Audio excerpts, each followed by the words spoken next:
de Loust à Brocéliande Communauté a été créée le 1er janvier 2017. Située dans le nord-est du Morbihan, elle est composée de 26 communes pour près de 40 000 habitants. Elle regroupe les intercommunalités de Guers, Lagacilly et Malétroit. C'est-à-dire qu'on devait répondre à un objectif fixé par la loi. Pas de communauté de communes de moins de 15 000 habitants. La CCEL avait pratiquement 20 000 habitants. Donc elle aurait pu rester seule. Or, nous considérons que ce soit Guers ou Lagacilly, qu'il aurait été plus cohérent d'avoir un territoire qui regroupe aux environs de 40 000 habitants. C'est ce que nous voulions faire, c'est ce que nous avons fait. OBC, c'est la réduction de Loust à Brocéliande Communauté. Brocéliande parce que même si on ne se revendique pas le cœur de Brocéliande sur notre territoire, on est en limite. Et Loust, pourquoi? Parce que Loust, c'est un cours d'eau très important sur notre territoire. On connaît tous le canal de Nantes à Brest. Voilà, donc c'est des éléments géographiques assez forts du territoire et assez identitaires également. On est au cœur d'un triangle qui est très dynamique, qui s'appelle Nantes, Rennes et Vannes. On est là, quelque part, à un endroit assez stratégique. Il y a du passage, il y a des flux. Il y a une vraie qualité de vie, en fait, c'est la ville à la campagne, Loust à Brocéliande Communauté. Un territoire à vocation rurale, mais qui n'oublie pas de s'ancrer dans l'avenir. Il y a de nombreuses entreprises, il y a quand même des fleurons de l'industrie régionale, française, voire internationale. Saint-Cyr-Couët-Quidan, qui est aussi une grande vitrine du territoire. Donc on a la chance d'avoir un territoire riche. La richesse du territoire, elle vient justement de cette diversité et elle vient du fait qu'on n'est pas polarisé autour d'une centralité. Siégeant à Malétroit, l'OBC a mis en place plusieurs instances.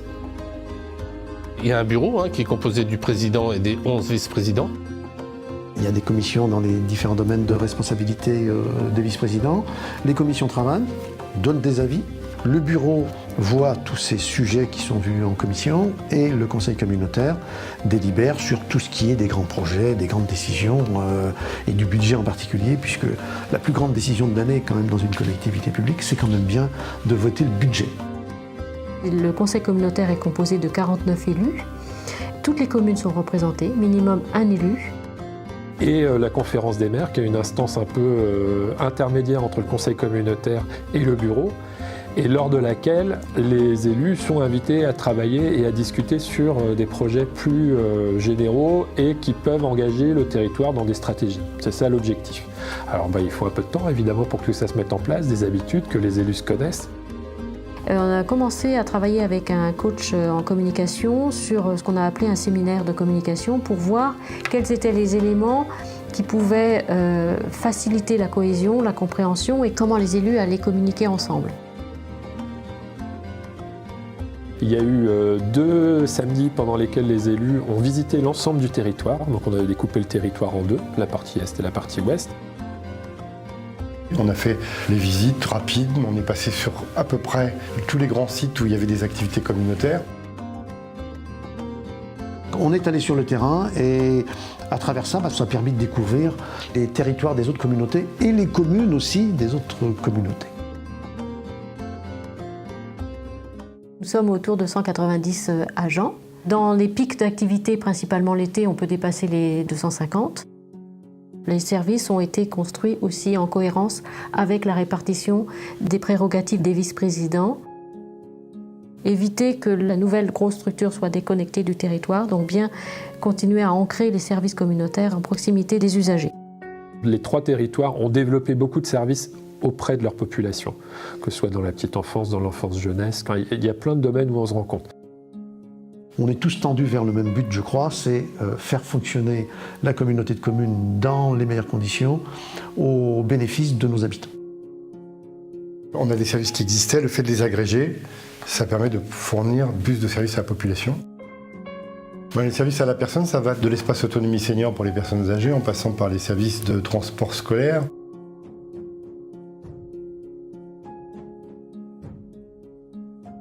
Le service technique est à peu près doté d'une 50aine d'agents, ce qu'on retrouve aussi globalement en petite enfance, enfant jeunesse par ailleurs. Il faut qu'on développe ce service-là, parce qu'il y a des gains financiers à faire. Et une fois encore, on a des gens sous la main qui sont de qualité et moins coûteux si on fait appel au privé de toute manière. Il y a une vraie compétence à l'intérieur de la communauté de communes. On va retrouver aussi beaucoup de choses autour de l'environnement. C'est des choses importantes pour les gens, c'est-à-dire qu'on vient chercher leurs déchets, on s'occupe de leur assainissement non collectif, bientôt on va s'occuper de leur assainissement collectif. Ça a créé une belle dynamique. C'est qu'on a pratiquement tous les métiers. Il faut savoir gérer un peu toutes ces particularités et ces modes de fonctionnement. Et tout changement entraîne forcément une part d'inquiétude, une part de crainte. Un forum du personnel a été organisé au mois de septembre. On s'est rendu compte qu'il était important de remettre les gens autour de la table, de créer de la communication, de créer du lien. C'est organisé de façon assez originale d'ailleurs, sur une méthode participative avec tous les agents. C'était le moment d'exprimer les choses, le moment de faire remonter effectivement de nouvelles idées. Ce forum a été suivi et est toujours suivi d'ateliers, donc en plus petits groupes, plutôt par métier, par service. Voilà, on recherche plus l'intelligence collective. Le budget global consolidé, c'est 52 millions d'euros. On n'a pas d'économie si on ne crée pas de richesse, on ne peut pas faire fonctionner ce service et apporter des réponses aux besoins des habitants. On a des atouts économiques, on a des possibilités à offrir aux entreprises qui veulent se développer sur place, parce qu'on a des parcs, on a 17 parcs qui sont particulièrement bien situés, le long de la 4 voies en particulier. Plus de 120 acteurs économiques du territoire étaient présents pour la première édition de l'Éco des Halles. On avait fait appel à 2 intervenants, Jean Livreau qui est un urbaniste géographe connu et puis Pierre-Jacques Bernard qui est l'ancien président des Produits en Bretagne pour montrer que le local aussi pouvait avoir des axes de développement intéressants. C'était un vrai moment positif où ça a permis aux acteurs locaux économiques de se réunir, de se retrouver, d'échanger. Nous on considère, et pas mal d'élus considèrent, que le numérique c'était les nouvelles voies de communication de demain. Les 3 territoires avaient fait le choix de déployer la fibre, donc on met les outils. Et le grenier numérique, il est venu pour ça. On est au démarrage de quelque chose qui sera sans doute grandiose dans les années à venir. Mais le grenier numérique, une fois encore, c'est de donner les moyens à des jeunes de pouvoir s'installer, de développer. Ça, c'est un projet qui a été créé à Malétroit, qui a été repris ensuite à Lagacilly. Et la 3e étape, qui paraissait évidente, avec la création du grenier numérique de Guer. On appelle ça les startups, de les accompagner en mettant à disposition des locaux 9 mois gratuitement. Des actions se mettent en place progressivement pour développer la mobilité douce, pour les loisirs, mais aussi le travail. On a pris la compétence complète tourisme, ça veut dire que les offices du tourisme sont maintenus mais sous l'égide de la communauté de communes. C'est aussi une ressource importante pour faire connaître nos territoires et faire venir des visiteurs. Un atout aussi en termes de tissu associatif, une volonté assez ancrée dans le territoire, de forte culture du bénévolat, très intéressant pour les territoires et les collectivités comme les nôtres. Alors effectivement, il y a le projet de territoire qui est quelque chose d'important parce que c'est un peu un cadre qu'on fixe ou c'est un peu la direction qu'on veut donner à de nouvelles communautés. On a démarré par l'élaboration d'un avant-projet de territoire où on a fixé les grandes lignes. Maintenant, il faut qu'on le consolide en fixant des axes opérationnels de ce projet de territoire. On était aussi sur une logique de se dire, 2017, on garde tout ce qui était fait parce que c'est compliqué de faire des changements. 2018 arrive, donc maintenant, quel changement on opère ? Ce que l'on trouve intelligent, c'est que les communes portent des projets et que la communauté de communes apporte sa technicité. C'est dans ce sens-là qu'il est construit. Pour moi, c'est un bilan positif. On a appris à se connaître, c'était important. À connaître aussi le nouveau territoire, à appréhender un nouveau format de fonctionnement. Une communauté de communes, c'est une communauté, donc on est ensemble, élus et agents, pour œuvrer au plus près des besoins de la population. On a quand même la chance d'être sur un chouette territoire.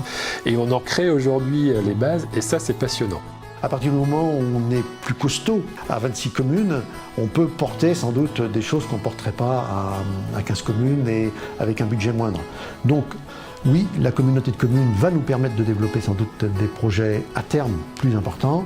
2018 sera une année formidable.